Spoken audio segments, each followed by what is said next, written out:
Olá, tudo bem?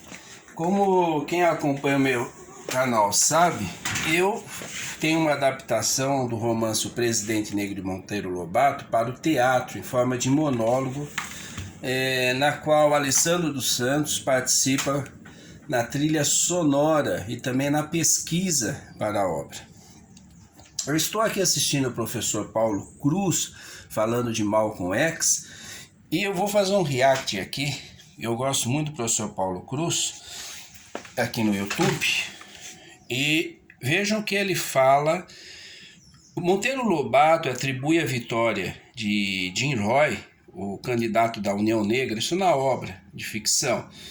E essa vitória em 2228, é uma história dentro de uma história. O Presidente Negro é escrito em 1926. Então, dentro da história, alguém conta essa história da eleição do Presidente Negro, que foi visualizada através de um equipamento chamado porviroscópio, onde se viu o futuro. Por isso ele coloca essa eleição do Jim Roy em 2228, que é o representante da União Negra contra o Partido dos Brancos e o Partido Feminista, que também era branco. E mostra que o Jim Roy, percebendo a desunião dos brancos, orienta os negros a votarem com os negros e vence as eleições. E veja o que o professor Paulo Cruz diz aqui neste vídeo. Gente, que o Malcolm X, ele em 1964, ele faz um discurso chamado The Ballot or the Bullet, né? Ou a cédula ou a bala. Ou a cédula ou a bala. 12 de abril de 1964, no qual ele repreende duramente os negros americanos por essa fidelidade ao Partido Democrata, que sempre lhes promete um monte de coisa e nunca lhes entregava nada. Anteriormente, o W.E.B. Du Bois, que é W.E.B. Du Bois, eu falarei no nosso curso O Brasil é um W.E.B. Du Bois. Ele, em 1916, ele tem um grande... O Presidente Negro de Lobato é escrito em 1926, então veja como Lobato era antenado. E um adendo aqui, nós consideramos o Presidente Negro de Lobato uma denúncia contra o racismo norte-americano na época, contra os negros. E não ao contrário do que dizem por aí, o atestado de racismo de Lobato. Isso é uma grande bobagem, basta ler a obra, entendeu? Leiam a obra antes de ficarem ouvindo comentários de pseudo-intelectuais. Com todo respeito, porque quem se posiciona dessa forma hoje não leu a obra e está fazendo uma leitura racista de Lobato, racista que ele nunca foi. Com o presidente Woodrow Wilson, que era um grande racista, mas ele, para ser eleito, também fez um monte de promessas aos negros. Depois desculpem, aqui tá coceira. E o Du Bois começa a escrever cartas para ele, demais, exigindo que ele cumprisse as promessas que ele havia feito.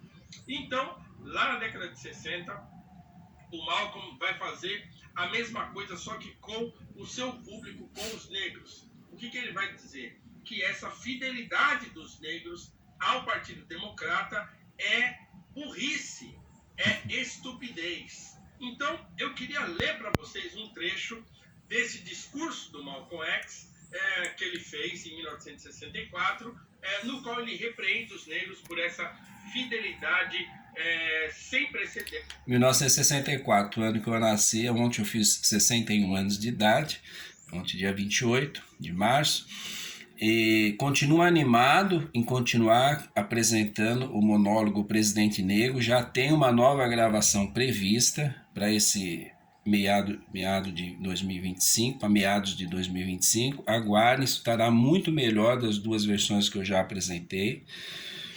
Continuemos. Ao Partido Democrata. Escutem só. 22 milhões de vítimas negras do americanismo estão acordando e estão ganhando uma nova consciência política, tornando-se politicamente maduras. E à medida em que desenvolvem essa maturidade política, eles podem ver as tendências recentes nessas eleições. Eles veem que os brancos são tão divididos que cada vez que eles votam, o resultado é tão apertado que eles têm de voltar e contar os votos novamente. Isso significa que qualquer bloco, qualquer minoria que tenha um bloco de votos e que esteja unida, está em uma posição estratégica. Vocês estão em posição de determinar quem irá à Casa Branca e quem ficará na casa do cachorro. É isso, tá? Eu acho que basta, né? Porque senão o Paulo Cruz aí vai, né? O grande professor aí, né? Vai ficar chateado a gente ter usado tanto o vídeo dele. Mas um react, uma citação, uma referência, né? Um comentário sobre o que ele fala, mostrando a contemporaneidade ou melhor, a genialidade do Lobato, a sua antenagem, né? Tanto na época, em 1916, provavelmente ele antenado já com aquele discurso, né?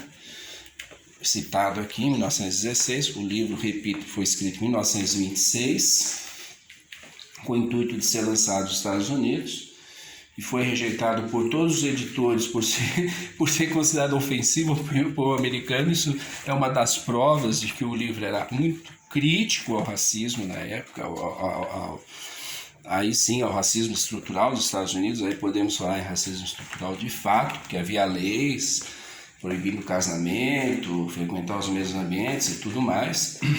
Isso é racismo estrutural, isso é estrutura.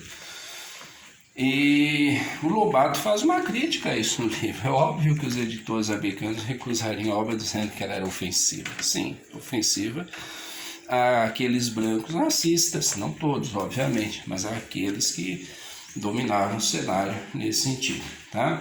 Então é isso aí, fiquem ligados que logo nos próximos meses já faremos uma nova apresentação e gravação de O Presidente Negro, de Monteiro Lobato, obra minha, adaptada por mim, criada por mim, com a trilha sonora de Alessandro Santos e a pesquisa em relação a essa questão de racismo, esse papo todo, juntamente também com o professor Alessandro Santos.